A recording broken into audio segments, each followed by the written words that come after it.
Bonjour à tous, très heureux de vous retrouver. School TV Le Mag, une demi-heure consacrée à la scolarité de vos enfants et à leur éducation, bien évidemment. Une initiative sur le plan local et ou national, toujours avec la sévillante Alix Nguyen. Salut Alix. Salut Patrice. On y va pour cette nouvelle émission. Voici le sommaire sans plus tarder. Thoiry, et oui, crée l'événement avec son tout premier forum des métiers animaliers, un week-end au zoo pour les jeunes, information, formation, tout ce qu'il faut savoir sur cet univers si fascinant, c'est dans un instant avec notre invité. Thoiry, bien plus qu'un zoo, un lieu où la passion pour les animaux prend tout son sens, comment le parc des Yvelines arrive-t-il à se renouveler année après année? Élément de réponse, là aussi avec notre invité dans un instant, il y aura une loupe. La loupe, c'est avec Alix? Oui, je vous parle d'un jeune photographe animalier, il s'appelle Louison Pimon, et vous allez voir, c'est magnifique. Louison Pimon, c'est dans un quart d'heure, on y va.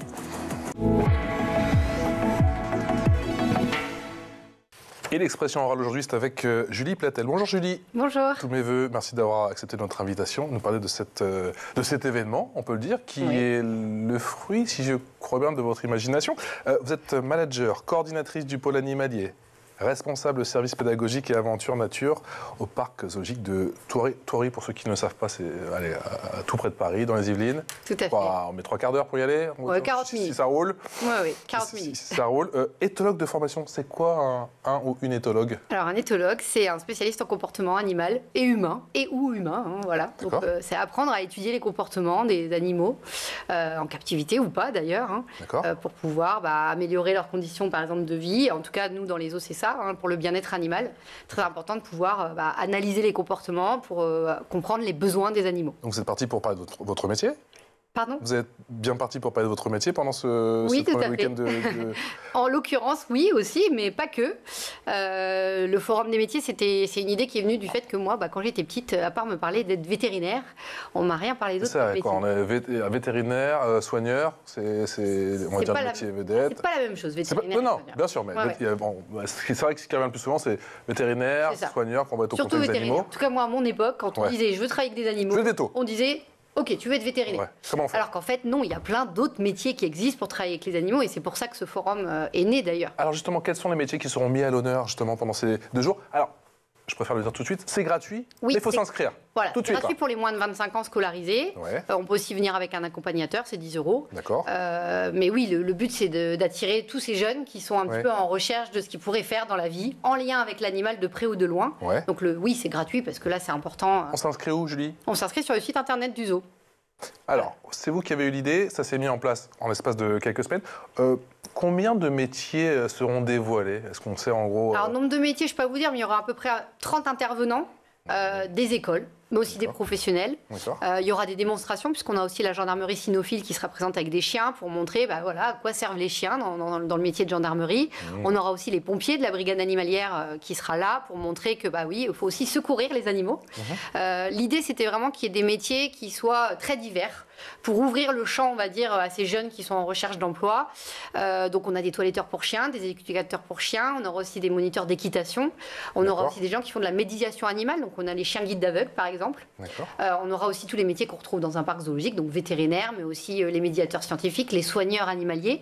On aura des écoles, des MFR qui viendront présenter les métiers agricoles, donc, parce qu'il y a aussi l'élevage. Il y a aussi les métiers représentés par le CNRS, puisqu'on a aussi des gens qui sont chercheurs et qui font des études sur des souris ou sur d'autres animaux. Donc il y a vraiment tous les métiers qui sont en lien. Il y a un apiculteur aussi. Voilà, donc on a vraiment voulu étendre, on va dire ça, parce qu'il n'y a pas que soigneur animalier, il n'y a pas que vétérinaire ou même assistant vétérinaire. Il y a aussi des métiers qui sont, auxquels on ne pense pas. Écologue, par exemple. Le fait de protéger la nature dans le milieu... Écologue? Écologue, oui, par exemple. Donc, éthologue, j'ai appris, et maintenant c'est écologue. Écologue, oui. Écologue, il va travailler dans une réserve et il va essayer d'étudier la nature pour comprendre les équilibres, les écosystèmes et mettre en place des choses pour la protéger. Comment on se forme justement si on veut devenir écologue? Alors, je sais que vous n'êtes pas écologue. Alors non, mais écologue, tout simplement un BTS GPN, BTS Gestion et Protection de la Nature. D'accord. Donc c'est un bac plus 2 et on peut devenir écologue après ça. Et c'est des métiers qui sont finalement pas très connus, mais où les jeunes peuvent se diriger parce que en plus c'est dans l'air du temps. La société évolue énormément sur ses pensées, sur les animaux, sur la nature. Et finalement, on va avoir besoin de tous ces gens-là. Oh que oui. Oui, quelque chose de mieux, même tout de suite, maintenant, le plus vite possible. Rendez-vous pris les 1er et 2 février prochains. On l'a dit, c'est gratuit. Il faut s'inscrire s'il vous plaît. Et si vous venez accompagner ces c'est 10 €. Comment va se dérouler le week-end? Donc, il y a des tables rondes, il y a déjà des stages qu'on peut faire il y a des stands. Donc, en fait, il va y avoir une énorme salle de réception qui est prévue pour ça. Bon, vous avez de la place. Donc, oui, on a de la place. Donc, c'est vraiment au centre du zoo. Donc, les gens qui s'inscriront au forum pourront ensuite bénéficier de la visite du zoo. Allez, d'accord, tant qu'à faire. Gratuitement. Ouais. Donc c'est plutôt sympa. Donc il y aura effectivement une partie stand où vraiment les gens seront là derrière leur stand pour présenter alors des formations, leur métier, etc. Il y aura des moments de démonstration, je vous ai dit, avec les gendarmes cynophiles. Et il y aura aussi des tables rondes, effectivement, qui vont permettre aux jeunes de venir poser des questions aux professionnels. Quels thèmes déjà ils sont? Alors on a regroupé les choses, par des thèmes plutôt les animaux domestiques, plutôt la faune sauvage, tout ce qui est un peu protection et sécurité.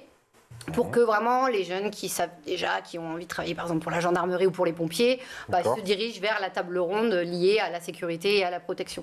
Voilà. Donc il y aura tout le programme est sur notre site internet. Il y a des tables rondes le samedi et le dimanche. Donc selon les thèmes, c'est pas les mêmes jours. Donc il faut regarder si on est intéressé par un thème particulier. D'accord. Mais oui, ça nous paraissait très important en fait que les jeunes puissent venir poser des questions très ciblées, parce que des fois c'est quoi la rémunération, les études ça dure combien de temps, est-ce qu'il y a d'autres débouchés. C'est des débouchés, c'est ça. Ouais. Voilà. Donc, au-delà de venir voir des stands et de rencontrer des professionnels, c'est aussi important de pouvoir partager. Et vous savez, globalement, s'il y a beaucoup de demandes, beaucoup de jeunes qui s'intéressent à ce secteur? Oui, il y a beaucoup de... Nous, on le sait, parce que déjà, on reçoit énormément de CV, de demandes de stage. Moi, le métier de soigneur animalier, dans votre cas. Métier de soigneur animalier, vétérinaire. On a une pile énorme sur notre bureau. On n'arrive même pas à répondre à tout le monde. Peu d'offres? Exactement. Énormément de demandes pour peu d'offres. Finalement, il n'y a que 150 parcs zoologiques en France, donc c'est pas non plus... Voilà. Puis il y a eu un petit peu la mode à un moment avec une série qui passait à la télé sur les soigneurs du zoo de la Flèche. Donc ça a donné beaucoup de vocation aux enfants. Ils veulent devenir soigneurs animaliers. Donc c'est bien de leur montrer qu'il n'y a pas que soigneurs animaliers. On peut aussi être médiateur scientifique dans un zoo et on sera aussi en contact avec les animaux. C'est quoi médiateur scientifique? Alors un médiateur scientifique, c'est quelqu'un qui va justement éduquer les visiteurs, parce qu'en fait c'est la mission première d'un parc zoologique, c'est d'éduquer les visiteurs, les éduquer, alors apprendre des choses sur les animaux, mais aussi les sensibiliser à la protection de la nature et à la disparition des espèces. Donc un médiateur, il va faire des animations toute la journée. Il va nourrir les animaux. Il va aller, nous on a un tunnel en verre où il y a des lions dedans. On va aller faire un petit nourrissage. Donc les lions vont se rapprocher, ça va permettre aux gens de mieux les voir. Et en même temps, vous avez un animateur qui va donner plein d'informations. Et ça, on en manque aujourd'hui de médiateurs Alors on en manque. Non, on va pas dire on en manque, mais en tout cas, c'est en train de s'étendre parce que l'éducation, c'est quelque chose qui est primordial. Si on n'éduque pas les jeunes enfants. Ça ne changera pas les choses. Et là, on voit que malheureusement, les choses ne vont pas en s'améliorant. Les espèces disparaissent à la vitesse grand V. La pollution, on en parle de plus en plus. Donc, il faut vraiment qu'on touche ces jeunes enfants et leur apprendre que la nature, il faut la respecter, il faut la protéger. Et en fait, transmettre sa passion, c'est quelque chose de très captivant. Généralement, on voit qu'à la fin de ces animations, les enfants ils viennent nous voir et ils nous posent plein de questions. Et on se dit, celui-là, peut-être qu'il va rentrer à la maison et qu'il va se dire qu'il va changer des choses dans son quotidien. Donc médiateur, c'est ça, c'est faire des ateliers avec les scolaires aussi. On reçoit les écoles, on leur fait des ateliers, on leur apprend à s'émerveiller des animaux pour qu'ils aient envie de les protéger une fois de retour à la maison. Justement, ça peut ressembler à quoi justement quand vous recevez les scolaires à Thoiry dans ce magnifique écrin qui est Thoiry, comment ils ressortent et justement, quelle est la plus-value justement La plus-value, c'est que déjà, on a plein d'enfants qui n'ont jamais vu d'éléphant, de girafe ou de lion de leur vie, déjà. Donc, il n'y a rien qui vaut ça. Rencontrer un animal, avoir parfois une interaction personnalisée, un échange avec lui, c'est quelque chose qui se grave dans la mémoire d'un enfant et qui va peut-être le faire basculer dans cette envie de protéger. Voyez. Donc, c'est hyper important, cette génération-là. Il faut vraiment la choyer. Donc, nous, on reçoit énormément de scolaires. Au mois de juin, on a à peu près 4000 enfants sur site par jour. Donc c'est absolument énorme ce potentiel d'éducation qu'on a. Et ces enfants, quand ils arrivent chez nous, alors ils vont faire bien entendu la visite libre, mais ils vont aussi faire des fois une visite guidée en bus, parce qu'on a une partie qui se fait en véhicule, où ils vont avoir un guide qui va leur apprendre des choses sur tous les animaux qu'ils vont croiser. Et puis des fois, ils font un atelier pédagogique. Donc sur un thème qui est choisi par l'enseignant. On a le droit de dire safari ou c'est connoté ? Non, nous on dit safari, la partie safari du parc, parce qu'il n'y a que des animaux africains et que forcément, c'était comme ça que l'avait vu le comte de la Panouse qui a créé le parc. Donc, cet événement, à n'en pas douter, ce serait une réussite, le but c'est de le faire chaque année ? Oui, là c'est la première fois qu'on le fait. Ce qu'on aimerait effectivement, c'est rendre ça comme un événement annuel et que tous les ans, on accueille des jeunes qui viennent rencontrer des professionnels. Donc là, ça va nous donner la tendance, on va voir si ça plaît. si on a des retours positifs. Et effectivement, on aimerait bien le refaire. Quel regard porte le département, voire même la région, sur cet événement qui, pour moi, est inédit? Moi, j'aurais bien voulu avoir ça, petit. Je suis allé à Thoiry, mais c'est vrai que j'ai vu toutes les explications. Je ne savais pas ce qu'était un éthologue, tout ça. Donc oui, alors c'est vrai qu'il y a plein de métiers méconnus, donc on pense vraiment que ça va ouvrir des portes aux jeunes. Il y en a en tension qui recherchent particulièrement de la main-d'œuvre? En tension, je pense qu'il y a des métiers, oui, les vétérinaires, on en manque un peu en France, faut être très honnête, en fait. Les études sont difficiles, donc il faut se lancer dans les métiers de vétérinaire. D'ailleurs, pendant notre forum, il y aura aussi des associations qui aident les jeunes à aller faire leurs études de vétérinaire à l'étranger. Parce qu'en France, c'est compliqué, il n'y a que 4 écoles, c'est sur concours. Donc il y a beaucoup de jeunes qui arrivent. C'est où à l'étranger? Je ne sais pas du tout. On peut faire ses études au Portugal, en Roumanie, en Belgique.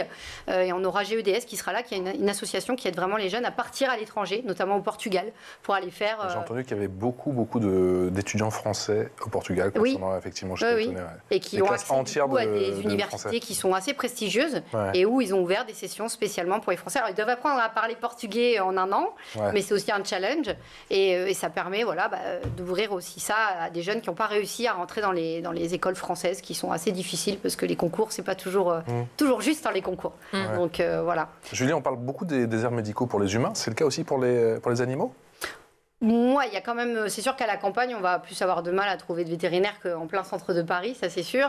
Ce qui est aussi difficile, c'est qu'on a beaucoup de vétérinaires chiens-chats, mais peut-être beaucoup moins de vétérinaires ruraux, donc pour les animaux de ferme. Et pourtant, il y en a besoin. Les élevages ont besoin de pouvoir faire appel à des vétérinaires. Mais c'est vrai que le métier de vétérinaire rural est plus difficile. Les conditions sont plus difficiles. On travaille dehors, dans le froid, dans la boue. Il faut avoir de la force physique parce que pour aider une vache à véler, c'est pas simple. Donc peut-être que ça attire moins, mais pourtant, il y a un véritable besoin. Ça, les jeunes, justement, ils pourront le découvrir pendant ces 2 jours. Parce qu'il y a...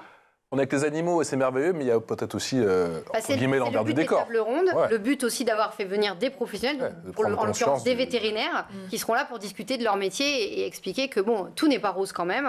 Même soigneur animalier, on a toujours tendance à s'imaginer. Le métier de soigneur animalier. C'est très physique. On ramasse beaucoup d'excréments quand on est soigneur animalier, parce que le rôle d'un soigneur animalier, c'est de maintenir les maisons des animaux propres, donc de nettoyer, de donner à manger. Il y a un peu de soins, mais il ne faut pas s'imaginer qu'un soigneur donne le biberon à un bébé lion longueur de journée. C'est pas du tout ça. Alors oui, de temps en temps, il aide le vétérinaire sur des soins, mais il y a très peu de choses qui se passent avec des bébés animaux, parce que le rôle des parcs zoologiques, c'est plutôt de garder les animaux sauvages, donc on ne va pas biberonner des animaux. Donc c'est quoi la réalité d'une journée d'un soigneur animalier? C'est 75% de la journée, je ramasse des excréments. Soyons très honnêtes. Voilà. Et je travaille dehors, qu'il fasse beau, qu'il pleuve, qu'il fasse du vent ou qu'il neige. Et je travaille les jours fériés, je travaille les week-ends et pendant les vacances. Non mais c'est un super métier. Je parle avocat du diable. C'est un super métier, il faut y aller. C'est un super métier parce qu'on le fait par passion en fait. C'est ça. On arrive là parce qu'on aime les animaux profondément et qu'on a envie de faire quelque chose pour rendre leur vie meilleure. Donc finalement, tout ce côté qui nous paraît être un peu, difficile est effacé par l'échange qu'on a avec nos animaux. Et c'est dangereux? Ça peut être dangereux puisque, par exemple, à Thoiry, avec ce système de safari, on est parfois en contact direct avec certains animaux. Donc c'est un métier qui peut être dangereux, mais normalement, toutes les conditions de sécurité sont remplies pour qu'il n'y ait pas de problème. Voilà. Mais c'est un métier qui demande effectivement beaucoup de rigueur et ce côté sécurité, de vérifier la fermeture de ses cadenas plusieurs fois dans une journée, regarder toujours derrière son dos qu'il n'y ait pas un animal qui soit là alors qu'on s'y attendait pas. Donc oui, c'est aussi un métier d'aventure, on va dire. Un petit peu de piment, un petit peu de stress. On a beaucoup parlé du métier de soigneur. Dans quelle mesure il est en lien avec le vétérinaire, justement? Alors c'est lui qui va dire au vétérinaire si un animal est malade finalement. Il va lui dire on a des radios et puis les soigneurs appellent les vétérinaires pour dire tel animal boite de la patte avant droite, il faudrait que tu passes le voir. Donc le vétérinaire, lui, va descendre dans le parc, va aller voir et va regarder si ça nécessite des soins. Alors, il va aussi distribuer des médicaments, mais c'est vraiment le sentinelle du vétérinaire. Sans eux, les vétérinaires ne peuvent rien faire, finalement. C'est aussi les soigneurs qui reconnaissent ces animaux. Parce que quand vous avez beaucoup d'animaux dans le même enclos, il faut être capable de reconnaître chaque animal. Qui sont les femelles, qui sont les mâles. Il surveille aussi les reproductions, c'est eux? Il va aussi surveiller les reproductions. S'il voit un signe d'une femelle qui va bientôt mettre bas, il va prévenir le vétérinaire. Donc c'est vraiment aussi être extrêmement vigilant et faire de l'observation pour être capable de aussi reconnaître des comportements. Des fois, un animal ne va pas...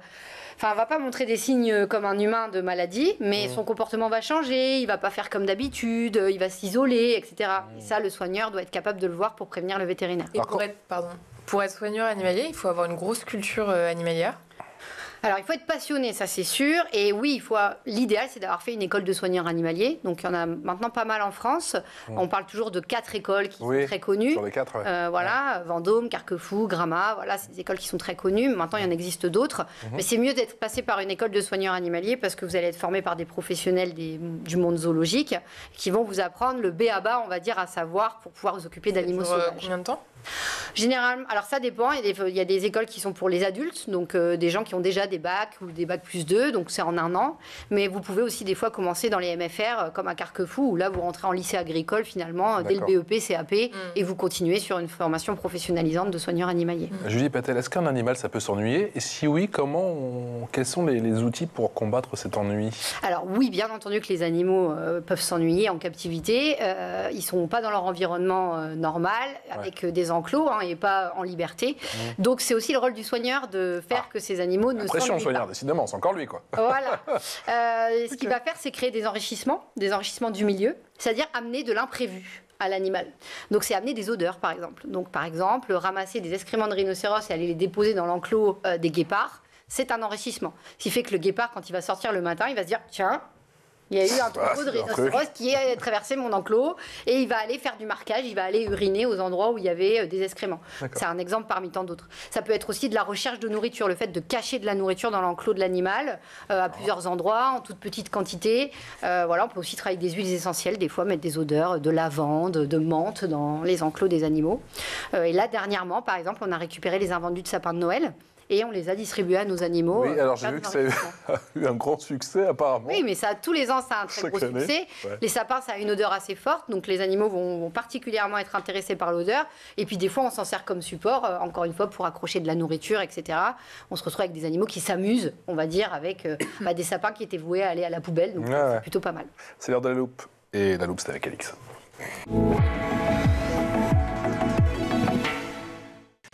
Et Alix, aujourd'hui, tu nous fais découvrir un jeune photographe animalier.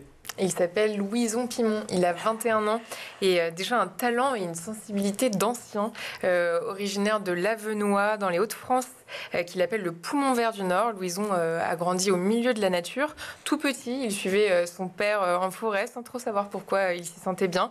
Et ce lien avec la nature a pris tout son sens après une période de doute. Louison a commencé des études en STAPS à Lille, mais a vite compris que c'était pas pour lui. Et c'est là qu'il a intégré, on en parlait, un BTS Gestion et Protection de la nature, une vraie révélation pour lui. Ce BTS lui a ouvert les yeux sur les grands enjeux environnementaux. Il lui a donné les outils pour agir entre écologie, gestion des espaces naturels et politiques environnementales. Il a trouvé sa voie. Et la photo dans tout ça? C'est lors de sa première sortie naturaliste que tout a basculé. Louison s'est laissé émerveiller par la beauté et la diversité du monde animal. Il a eu envie de partager ce qu'il voyait. Et la photographie animalière est vite devenue pour lui bien plus qu'un simple passe-temps. Depuis, avec beaucoup de patience, il immortalise des cerfs, des chevreuils et même des loups.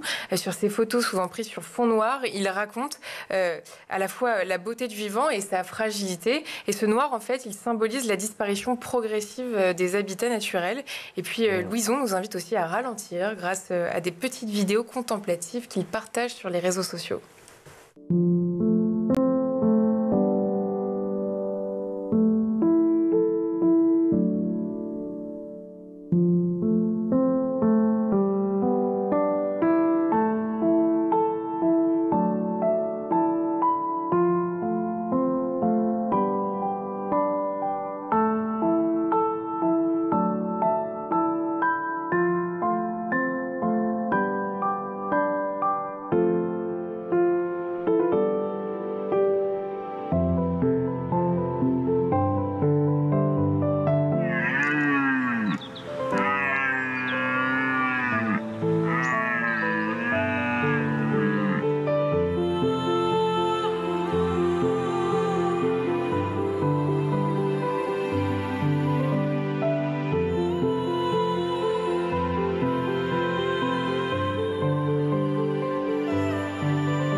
Voilà, petit instant de poésie.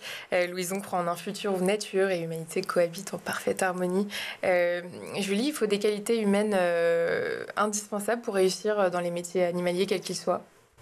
Oui, forcément, il faut des qualités. Alors déjà, il faut de la persévérance, parce que c'est un métier difficile et la nature est difficile, les conditions pour avoir accès à ce genre d'image est quand même difficile. De la patience, bien entendu, et puis de la passion.